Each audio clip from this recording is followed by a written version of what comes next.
लेकिन हमेशा तुम्हारे दोस्त के नंबर ज़्यादा क्यों आते हैं? इसका सिंपल सा रीज़न ये है, क्योंकि उसके लिखने का तरीका और अप्रोच अलग होता है, इसलिए उसके एग्ज़ाम्स में ज़्यादा मार्क्स आते हैं।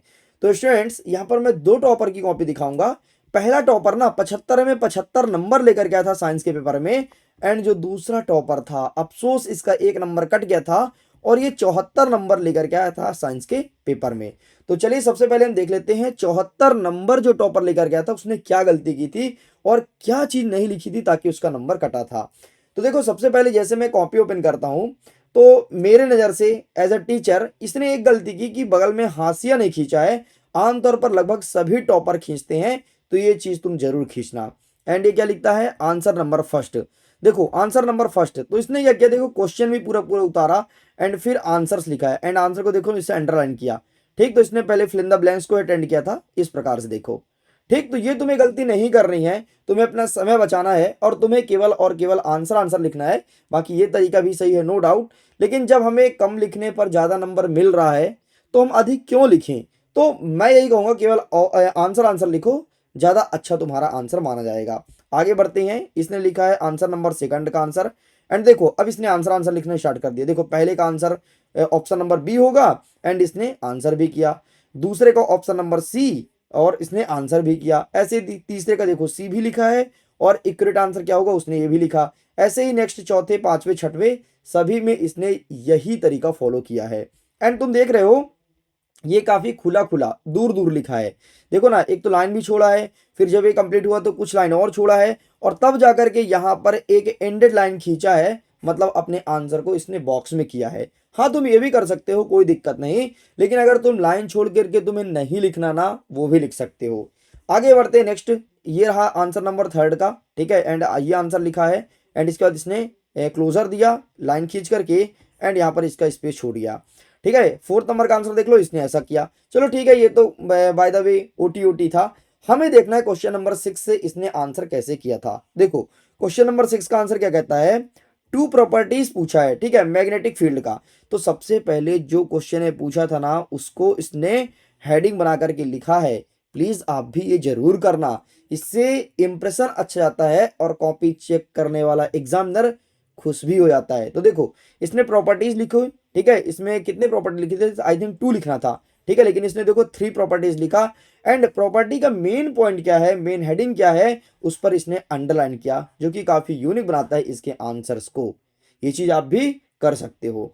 आगे बढ़ते हैं, आंसर नंबर 7 में इसने क्या किया है, देखो सबसे पहले ओजोन के बारे में लिखा है, इसे हेडिंग किया, फिर इसके क्या क्या इफेक्ट होते हैं, एंड इसको हेडिंग किया, एंड इस प्रकार से आंसर्स लिखा है। हेडिंग के लिए इसने ब्लैक पेन का इस्तेमाल किया है। आगे बढ़ते हैं, नेक्स्ट कहता है आंसर नंबर 8 अथवा का लिखा है, तो इसने बाकायदे ब्रैकेट में और लिखा, और इसके बाद इसने आंसर किया। तुम देख रहे होगे कि आंसर इसने बीचों बीच किया है, इधर भी इसने जगह छोड़ा है और इधर भी इसने जगह छोड़ा है। आपको पता है इसने ऐसा क्यों किया है?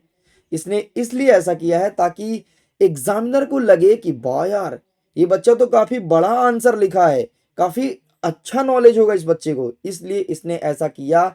बड़ा दिखाने के चक्कर में आजू बाजू में इसने जगह छोड़ दी है। बाकी तुम्हें ही पता है, अगर ये आंसर ये बच्चा यहां से लिखता तो मुश्किल से मुश्किल 3 लाइन, ठीक है, ये लाइन कंप्लीट होता, दूसरा ये, और तीसरा ये कंप्लीट होता, इतने में आंसर कंप्लीट हो जाता। लेकिन देखो ना, अब दोगुना चला गया, काफी बड़ा दिख रहा है। एंड देखो एग्जाम्पल को इसने ऐसा लिखा, फिर नीचे एग्जाम्पल दिया और बड़ा करने का प्रयास किया है, एंड इसके बाद यहाँ पर इंड लाइन खींच करके इसने पूरा आंसर ही दिया क्लोजर। आगे देखते हैं, यहां पर आता है आंसर नंबर 9 का, अथवा किया है। तो यहां पर इसने हेडिंग डाला, हेडिंग डालने के बाद इसको अंडरलाइन किया, एंड इसके बाद इसका आंसर लिखा। एंड यहाँ पर देखो एग्जाम्पल कैसे दिया, देखो यहाँ पर एग्जाम्पल लिखा, सीधे एग्जाम्पल ना देकर के बल्कि एक लाइन नीचे दिया ताकि आंसर लगे लार्ज। ये चीज आप भी फॉलो करना, डेफिनेटली नंबर में बढ़ोतरी होती है। एंड मैं तुम्हें सच कह रहा हूं, जब मैं 10th क्लास में होता था ना, मेरे टीचर्स ने ही मुझे सिखाया था कि बेटा थोड़ी ऐसा लिखना, ठीक है, इधर लाइन जरूर खींचना, हाथ से खींचना ताकि आंसर बड़ा दिखेगा। तो वो मेरे टीचर ही मेरे गाइड करते थे, एंड इस टॉपर की कॉपी देखने के बाद मुझे मेरी क्लास 10th की सीन याद आ गई। नेक्स्ट हमारा कह रहा है आंसर नंबर 10 को इसने कैसे किया है। देखो इसने मेन टॉपिक क्वेश्चन में क्या पूछा था, मेन पॉइंट उसको लिखा, उसके नीचे डैश किया, एंड यहाँ पर आंसर मेंशन किया और एग्जाम्पल भी दिया। अब तुम एक चीज जिसको देख रहे होगे, इसने हर एक चीज में एग्जाम्पल दिया है, हर एक चीज में एग्जाम्पल दिया है, ठीक है। एंड 11 नंबर देखो, सबसे पहले प्रॉपर्टीज ऑफ एथेन लिखा एंड यहाँ पर इसको 2 प्रॉपर्टीज लिखना था, लेकिन इसने 3 प्रॉपर्टीज ही मेंशन कर डाली। कोई दिक्कत नहीं, इसको 3 पता था 3 लिखा, लेकिन एटलीस्ट आपको 2 तो लिखना ही लिखना होता। ठीक है, 3 लिखा फिर भी इसे 2 ही नंबर मिला होगा, नो डाउट। ठीक है, तो इस प्रकार से आप भी लिख के क्लोजर कर सकते हो। आगे बढ़ते हैं, आंसर नंबर 12 का अथवा इसने किया है। इसमें ब्लड के बारे में डिफरेंस पूछा है। ठीक है, एंड देखो डिफरेंस को इसने बहुत खूबसूरती सजाया है एंड देख रहे हो जो काम का पॉइंट है उसको हाईलाइट भी किया है।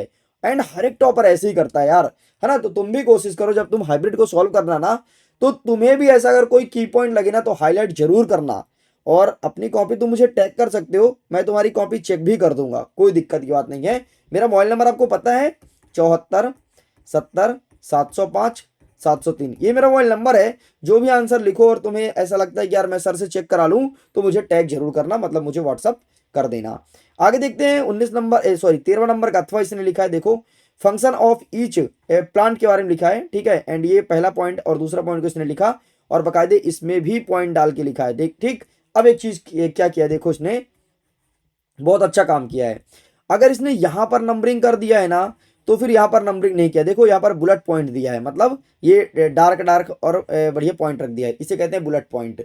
तो ऐसे आप भी करना है, अगर बाहर नंबरिंग देना तो अंदर जब तुम कुछ भी लिखना तो उसे बुलेट पॉइंट भी लिखना, उस वहां पर नंबरिंग मत करना। ठीक है, ऐसे कोई फ्लावर्स या कोई पॉइंट रख देना ताकि लगे कि हाँ तुम लिख रहे हो। एंड देखो इसने क्लोजर किया, आंसर नंबर 14 दिया है। देखो इस प्रकार से लिख करके इसने अगेन इसको पॉइंटों में लिखा है एंड इसे क्लोजर किया। अब इसकी कॉपी को देखने से एक चीज तो पता लगा होगा कि ये टॉपर जो भी रहा हो, ये पॉइंटों में ज्यादा आंसर देना सही समझा है एंड दिया है और नंबर मिला है। आगे बढ़ते हैं, आंसर नंबर 15 को देखो कैसे किया है, ये देखो ठीक। एंड फिर इसने पूरा पूरा इसे क्लोजर देता है और कंप्लीट करता है एंड पीटीओ जरूर लिखता है। पीटीओ का मतलब होता है कृपया प्रश्न उल्टे, क्योंकि आग इसने यहाँ पर छोड़ा है ना, इसलिए पीटीओ लिखा है। आगे बढ़ते हैं, आंसर नंबर 16 इसका देखो, ये इस प्रकार से लिखा एंड देखो यहाँ पर बीचों बीच लिखा है।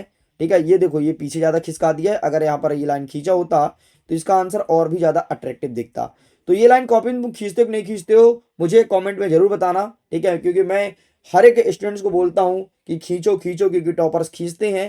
ठीक है, तो तुम करते हो नहीं करते कॉमेंट में लिखना जरूर। एंड 17 नंबर का आंसर देख लो, इसने ऐसा दिया है।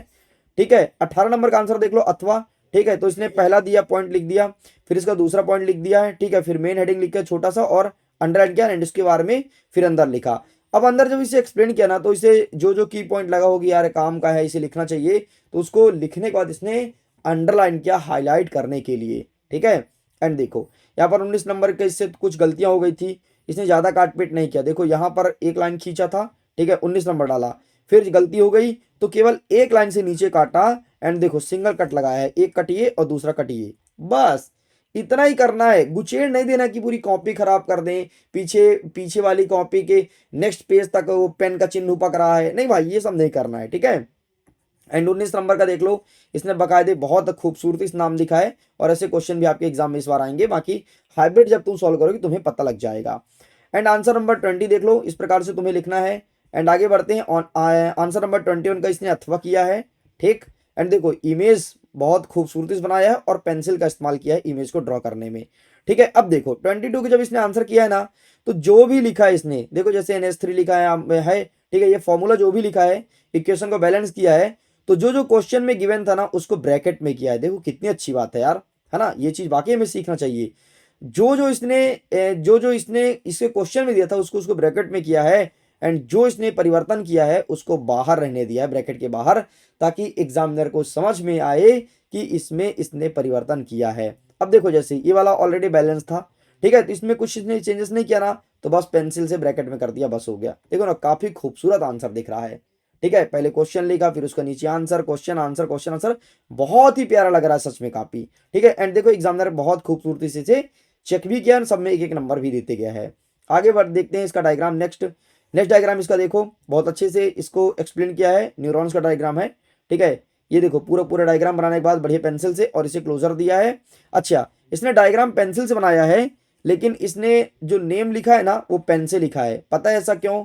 क्योंकि क्या होता है जब एक पेज की कॉपी होती है उसके ऊपर दूसरी पेज आती है ना, तो पेंसिल वाला मिटने लगता है जो नाम लिखा होता है, तो इसलिए इसने ब्लैक पेन का इस्तेमाल किया है, जो कि काफी खूबसूरती से इसने किया है।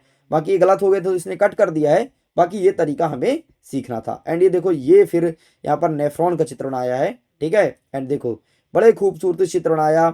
एंड इसके पास पर्याप्त समय भी था, टाइम भी कर लिया था, तो इसने देखो ब्लैक पेन से देख रहे हो अलग अलग सेल्स दिखाया कि भाई यहाँ सेल्स है, पेंसिल से सेल्स दिखाई ना पड़ता तो इसने ब्लैक पेन का इस्तेमाल किया है।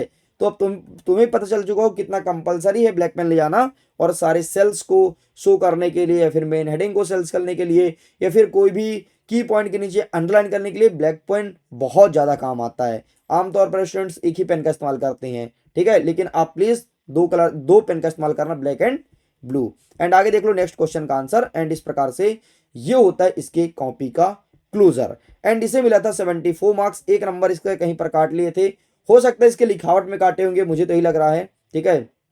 बाकी मुझे नहीं पता इसके नंबर कहां पर कटे हैं एक नंबर, क्योंकि ये तो हाइड है, ये देखो पूरा हाइड कर दिया गया है, ठीक।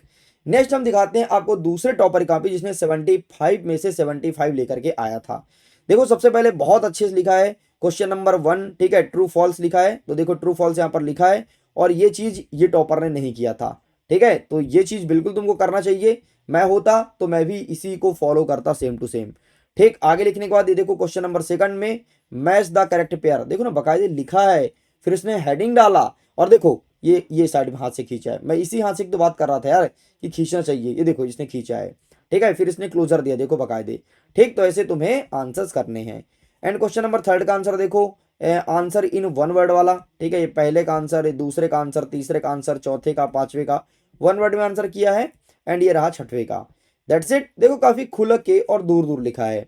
एंड क्वेश्चन नंबर 4 का देखो, पहला, दूसरा, तीसरा, चौथा, पांचवा, छठवां, और जो सही ऑप्शन है तो ऑप्शन भी लिखा है और आंसर तो लिखा है। आगे बढ़ते हैं question number 5, fill in the blanks. देखो फिल इन द ब्लैंक्स का केवल इसने क्या क्या कर दिया, आंसर कर दिया, और जो मैं आपको पहले टॉपर की कॉपी दिखाया तो उसने क्वेश्चन भी लिखा था, ठीक है, लेकिन इसमें तुम्हें आंसर करना है। एंड ये देखो क्वेश्चन नंबर 6 इसने भी लिखा गिवन, फाइंड एंड कैलकुलेशन, ये देखो इसने भी ऐसे लिखा है, ठीक, तब जा करके आंसर किया है, ठीक है। क्वेश्चन नंबर 7 का देखो आंसर इसने कैसे किया है, ये आंसर लिखा, ठीक। अब आंसर लिखने के बाद देखो जो मेन पॉइंट था ना उसमें हेडिंग किया है, ये देखो हाईलाइट किया है, देखो लाइन खींच के, ये चीज तुम्हें भी करनी है यार। अब दो टॉपर कर रहे हैं और मैं तुम्हें हर एक एग्जाम में टॉपर की कॉपी दिखाता हूँ, उससे तुमको आइडिया लगता है कि हाँ यार करना चाहिए, एग्जाम के लिए हेल्पफुल है, ठीक है, ये तुम्हें करना है। आगे बढ़ते हैं 8वां नंबर देख लो यहाँ पर, ठीक है, ये इस क्वेश्चन को देख लीजिए। इसके बाद आगे बढ़ते हैं 9वां का 8वां नंबर, इसे भी देख लीजिए, ठीक, ये क्वेश्चंस। एंड देखो डायग्राम को इसने बहुत खूबसूरती से पेंसिल से ड्रॉ किया है। आगे देख लेते हैं 10वां नंबर, एंड ये रहा इसका 8वां, ठीक है, ये ओजोन के बारे में लिखा है, बाकायदे ओजोन के बारे में लिखा, एंड इसका फॉर्मेशन लिखा कि ओजोन कैसे बनता है, किस प्रकार से निर्माण होता है, ठीक है। तो इस प्रकार से तुम्हें भी लिखना है। अब तुम हिंदी मीडियम के हो तो तुम क्या लिखोगे, ओजोन का निर्माण, और बाकायदे हेडिंग करना, और बाकायदे ये सब जो जितने भी केमिकल इक्वेशंस लिखे हैं उससे प्रेजेंट जरूर करना। एंड देखो इसने यहाँ पर कुछ गलती की थी, ठीक है, तो इसका नंबर कटा है यहाँ पर, CAOH का होल ट्वाइस, गलती तो कुछ नहीं किया है भाई, हाँ ये ए है वो थोड़ी ओ जैसे लग रहा है, शायद इसी के लिए इसका मार्क किए हो, बाकी लगभग सब ठीक लिखा है। ओके ऑलराइट, तो इस प्रकार से आपको लिखना है। आगे बढ़ते हैं क्वेश्चन नंबर 12 का देखो, अथवा इसने लिखा है बाकायदे अच्छे से, ठीक है, लेकिन अथवा को ब्लैक में किया होता अच्छा लगता और एक ब्रैकेट मार देता और ही प्यारा लगता, कोई बात नहीं, ठीक है, आप सुधार कर लेना अपने कॉपी में। एंड देखो इसने क्या लिखा, न्यूट्रलिज्म, ठीक है, रिएक्शंस, एंड इसके बाद एग्जाम्पल दिया है और 2 एग्जाम्पल दिया है, एक भी देता काम चल जाता लेकिन इसने 2 दिया है। अब देखो थोड़ी सी गलती हुई, उसने सिंगल कट लगाया और K2SO4 लिखा। हमारे यहाँ के बच्चे क्या करते, ले खचड़ खिचड़े ले भैया, है ना, और नहीं तो उधर की कॉपी फाड़ती, ये जिसको कट्टम किट्टी करें वो तो फाड़ेंगे, 4 और पीछे कॉपी फाड़ते हैं और कहते हैं यार हम टॉपर काहे नहीं बनते, भैया हम मेहनत तो बहुत करते हैं, कॉपी फाड़ाते हो कहाँ टॉपर बनोगे, है ना, तुम्हारा बस चले तो तुम तो एग्जामिनर को फाड़ दो। नेक्स्ट क्या कहता है 13वां नंबर, एंड ये देखो इस प्रकार से इसने हेडिंग डाला, फिर इसका एग्जाम्पल लिखा है बाकायदे बहुत खूबसूरती से, एंड ऐसे 14 नंबर का आंसर किया है, ऐसे 15 नंबर का आंसर किया, देख लीजिए अथवा कैसे लिखा इसने, हेडिंग डाला है बाकायदे, लाइन खींचा, एंड देखो सब कुछ ब्रैकेट के अंदर लिखा, 1 2 3, 3 नंबर का था, सॉरी 2 नंबर का क्वेश्चन था, एंड इसने 3 पॉइंटों में खूबसूरती से आंसर किया है। एग्जाम्पल को अथवा में काउंट नहीं करते हैं, इस चीज को ध्यान रखिएगा। 16 नंबर का देख लो बेटा, आंसर ऐसे करना है। 17 नंबर का देखिए बहुत खूबसूरती से आंसर किया है, लेकिन एक चीज तुम देख रहे हो, हर एक पेज का आंसर हर एक अलग अलग पेज में किया है, देखो 16 का इसमें किया है, 17 का इसमें किया है, फिर इसको चाहिए नया पेज, ये देखो 18 का नया पेज में किया है, एंड देखो 19 का फिर से नया पेज में। ये चीज़ तुम भी कर सकते हो, कोई दिक्कत की बात नहीं है ना। मैंने स्वयं किया है भाई, मैं 12th में जब कॉपी लिखता था ऐसे ही लिखता था, है ना। मैं भी अपना पैटर्न बदलता था लिखने का, ठीक। एंड ये रहा तुम्हारे सामने 21 नंबर। अब थोड़ी लॉन्ग लॉन्ग स्टार्ट हो गया है। अब 21 नंबर के जो क्वेश्चन है ना 4 मार्क्स वाले, उसका आंसर देखो इसने 2 पेज या 1.5 पेज में किया है। देखो एक पेज, एंड ये देखो तुम्हारा दूसरा पेज, एंड ये दिया है यहाँ पे क्लोजर, मतलब लगभग 170 शब्दों में तो किया होगा, ठीक है। एंड 22 का देख लो अथवा वाला कैसे किया है, देखो एक पेज पूरा किया, फिर इसके बाद ये देखो थोड़ा सा और किया है। मतलब तुम्हें भी 4 नंबर क्वेश्चन का आंसर कम से कम 1.5 या 2 पेज में तो करना ही करना है। एंड ये रहा 23वें का, ठीक है। 23वें का आंसर इसने सीधे लिख दिया है। इसने वो तरीका फॉलो नहीं किया जैसे पहले टॉपर ने किया था। बाकी मुझे पहले टॉपर का काफी पसंद आया था। वो तो समय के ऊपर है यार, अगर तुम्हारे पास समय है तो तुम बकायदे आराम से लिखो, नहीं है तो केवल आंसर आंसर लिख करके काम खत्म करो। तो इस प्रकार से स्टूडेंट्स मैंने तुम्हें 2 टॉपर की कॉपी दिखाई, तुम्हें बहुत कुछ सीखने को मिला होगा कि साइंस का आंसर कैसे करना है। अब जब तुम हाइब्रिड के क्वेश्चंस को सॉल्व करना वैसे ही करना, और अगर तुम्हारे पास हाइब्रिड नहीं है तो फटाफट हाइब्रिड को बुक कर लो, क्योंकि हाइब्रिड से पढ़ करके मैथ्स वाले फोड़े हैं, संस्कृत वाले फोड़े हैं और इंग्लिश वाले फोड़े हैं। तुम्हें पता है इंग्लिश में 80% क्वेश्चन तुम्हारे हाइब्रिड से आए थे, संस्कृत में 90% आए थे, और तुम्हारे मैथ में 95% हु बहू हाइब्रिड से देखने को मिला था। इस पर भी मैं वीडियो बना दिया हूं, अगर आपने नहीं देखा तो प्लीज़ जरूर देखिएगा। मैं वीडियो को एंड करता हूं। Thanks for watching. जल्दी मिलेंगे लाइव क्लास में, और अब हम साइंस को पढ़ना स्टार्ट करेंगे। Thank you and bye bye.